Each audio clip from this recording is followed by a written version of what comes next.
What's good, YouTube? It's your boy, Blue Blood Sports TV, back at y'all with another one. So I want y'all to listen to the voice of junior middleweight, now middleweight title contender out of Ghana. Very telling interview he just did with Ron and Fight Hype. Shout out to Fight Hype. Shout out to Ron from Fight Hype. Very good interview. Very informative interview. Okay. So now, Agbeko, he did an interview, right, with Ron today. He's 29 wins, 4 losses, no draws, 23 wins by way of knockout. 3 times he's lost. He's 32 years of age, 6 feet tall with a 75-inch arm reach. Now, 2 of his most recent losses came at the hands of Iglesias, and more importantly for this video, David Morrell, who's going into a massive fight February 1st against David Benavidez, the Mexican undefeated 2-time WBC super middleweight world champion, Mexican Ecuadorian superstar boxer, who has raised some serious eyebrows because David Benavidez has a much larger platform and a much larger audience that is going to pay attention that Agbeko, he simply does not have, okay? So he's going to face David Morrell, who's undefeated, obviously. 11 wins, no loss, no draw, 9 wins by way of knockout, 26 years of age, 6'1" with a 78-inch arm reach, right?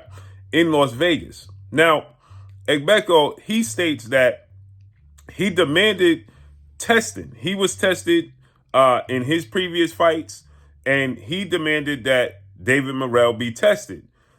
He wanted the fight to take place in Las Vegas. That's initially where the fight was going to take place.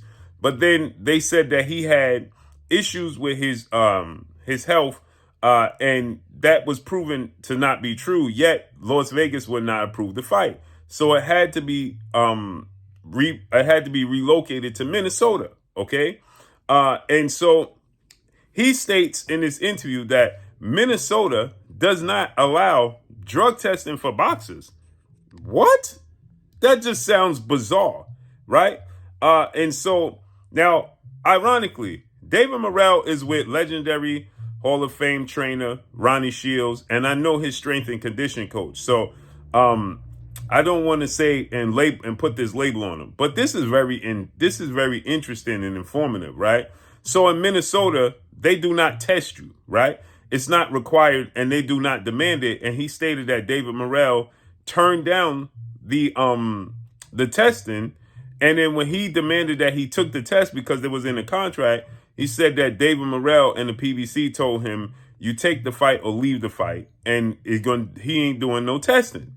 Now, ironically enough, David Benavidez just uttered the same thing, that he had to call the PBC and say, "What's going on here? I'm not fighting David Morrell unless he's getting tested. Why isn't he getting tested?" Right? This is very alarming, right? But let's listen to what Sanaa Agbeko had to say. And shout out to Fight Hype, shout out to Ron from Fight Hype for this. But this is very informative in my opinion. But let's listen to this. Decided that, yes, of course, there is a sense of suspicion because the thing is, even in the fight in Vegas, he had acne all on his back, on his face, and everything. And Morrell is, okay, if you have nothing to hide, why are you so adamant? And I also have a problem with, the way that in the past they feel. Now, keep in mind, David Morrell, he knocked out Sanaa Agbeko in the second round. So I know people are going to say, well, he's salty because he got knocked out. But this is just telling that it's very ironic, or dare I say, it's not, that you have David Benavidez and him saying it. He just don't have the large audience and platform like David Benavidez, who's going to pay attention now.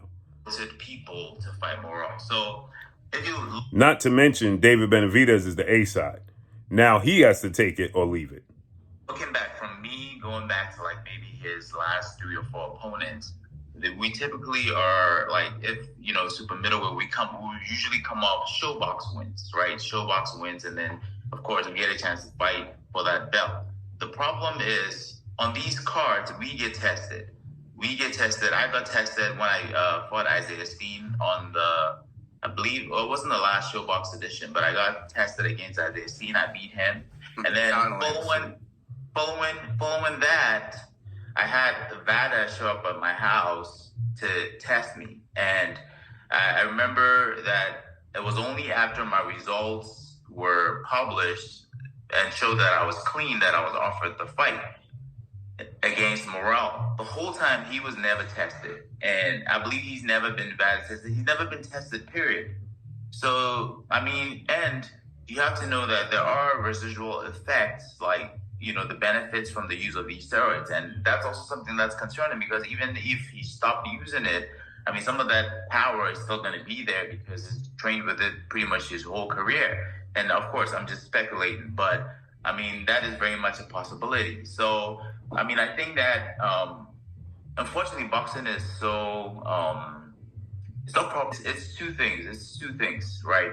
As a fighter, when you're going into a situation that you never experienced before, you'll always have, utmost confidence that, okay, you're gonna, still be able to pull through, like, whatever, or drug testing. So he was asked, why did he proceed with the fight knowing the situation? And he's saying, as a fighter, you still think that you could pull through. They made us sign documents to the effect. So until I mean, obviously we can't go back in the past, but I asked for drug testing. They made us sign documents to the effect that we were going to be tested.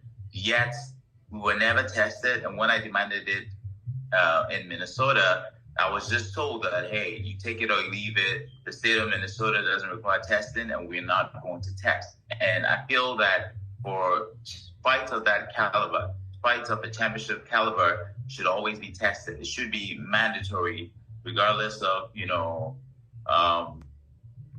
So this is alarming, very, very alarming, but very informative. Go listen to this full interview on Fight Hype with Ron. But drop a comment in the comment section and let me know what y'all think. Follow me on Instagram at Blue Blood Sports TV, all one word. I'm gone. Peace.